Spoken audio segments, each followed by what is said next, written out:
Hai, dengan Sundar di sini. Kali ini kita akan membahas review soal-soal mekanika yang berkaitan dengan tingkat SMA ya. Jadi di sini diberikan ada suatu balok yang diletakkan di atas bidang miring yang licin ya. Lalu kemudian bidang miring ini tentu tidak dapat bergerak ya. Jadi di bawah ini ada gesekannya yang menahan bidang miring ini tetap pada tempatnya. Balok bermassa M ini dilepaskan dari keadaan diam di sini, di atas bidang miring yang licin ya. Lalu kemudian kita diminta untuk menentukan sudut ini ya, agar percepatan ke bawahnya itu adalah 80% dari besar percepatan gravitasi. Tentukan juga waktu yang diperlukan untuk balok ini sampai tiba di tanah. Jadi permukaan ini ketika tiba di sini, nah itu perlu berapa lama gitu ya. Dan jarak di sini diberitahukan 20 meter ya. Kemudian kita diminta untuk C alfa. Nah, untuk mencari percepatannya ya, dan juga untuk mencari waktu yang diperlukan, kita perlu menganalisis gaya-gaya yang bekerja pada balok ini. Pertama-tama kita lihat dulu ya, untuk bidang miring kita sudah pernah bahas, dan juga untuk balok yang diletakkan di atasnya kita perlu uraikan gaya-gayanya dengan koordinat sejajar dengan bidang miring dan tegak lurus dengan bidang miring. Dengan demikian kita akan lebih mudah menganalisa turunnya balok ini. Perhatikan berat mg ini saya uraikan, saya proyeksikan ke sumbu X ini, yaitu mg sin alfa. Lalu saya proyeksikan ke sumbu Y, jadi mg cos alfa.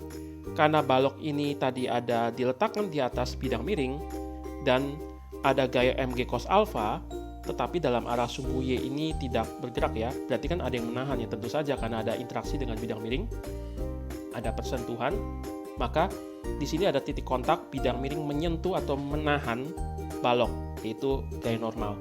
Pada saat yang sama, bidang miring ini juga memiliki berat ya, massa bidang miring dikali gravitasi, tapi bidang miring ini tidak ke bawah. Kenapa?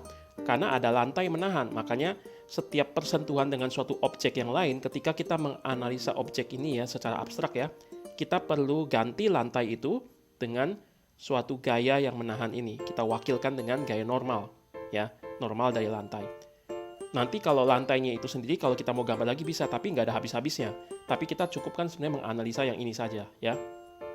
Lalu kemudian karena ada gaya normal pada balok ini, pada saat yang sama juga ada gaya normal yang menekan pada bidang miring. Ini gaya aksi reaksi ya. Dua vektor gaya yang berlawanan, besarnya sama ya, lalu bekerja pada dua objek yang berbeda. Itu hukum 3 Newton. Oke. Nah, kita sudah pernah bahas kenapa ini cos, kenapa ini sin. Lihat dari sini ya. Kalau saya gambar garis lurus, lalu saya gambar tegak lurus, maka alfa di sini pasti alfanya di sini. Perhatikan alfa 90 derajat, ini 90 min alfa. Ini kan 90 derajat kan? Berarti sudut ini tambah sudut ini harus 90. Ini 90 min alfa, berarti harus tambah berapa supaya 90 tambah alfa ya. Bisa tonton video saya sebelumnya yang lebih detail untuk membahas ini ya. Jadi alfa di sini saya dapat mg cos alfa, mg sin alfa. Sekarang kita mau analisis pergerakan balok ini menuruni bidang miring. Nah, pertama-tama untuk baloknya ya,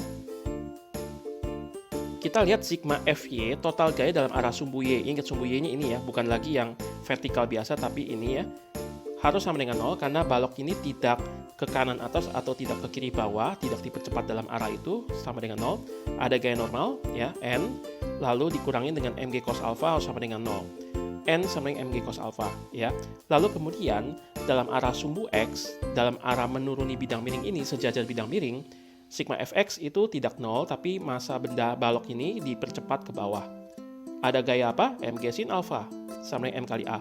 Nah, ini M-nya sama ya, bisa habis dibagi M, dapat percepatan balok menuruni bidang miring. Itu adalah percepatan gravitasi dikali sinus sudut bidang miring ini. Maka dengan demikian, ketika pertanyaan soalnya dia minta ya, percepatan itu 80% dari percepatan gravitasi, saya bisa tuliskan seperti ini. Karena A, percepatan balok menuruni bidang miring adalah G kali sin alfa, nah A-nya adalah 0,8 kali G, 80% dari G, ya kan? 0,8 G, nah ini saya bagi G ya, jadi sekarang dapatnya 0,8 sama dengan sin alfa. Nah, sin berapa yang 0,8? Nah, di kalkulator itu kurang lebih ya, saya bulatkan ini menjadi 53 derajat, ya.